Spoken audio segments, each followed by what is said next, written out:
تینوں ایرانی اسے دل سے پسند نہیں کرتے۔ اس نے ان پر بھروسہ کم کر دیا تھا۔ آزاد اور فیروز کی ویسے بھی کم ملاقات نہیں ہوتی تھی۔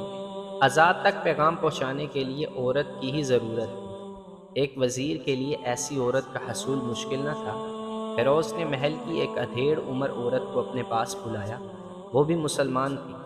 فیروز نے اسے کہا کہ وہ اسے اپنے گھر میں رکھنا چاہتا ہے، اگر وہ پسند کرے تو وہ اسے اپنے ہاں لا سکتا ہے۔ فیروز نے اسے کچھ لالچ دیا۔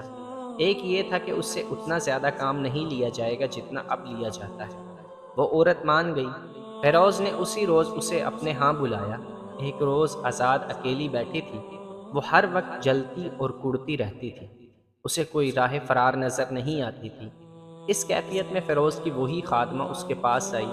میں کسی کام کے بہانے آئی ہوں، خادمہ نے کہا، لیکن میں آئی دراصل تیرے پاس ہوں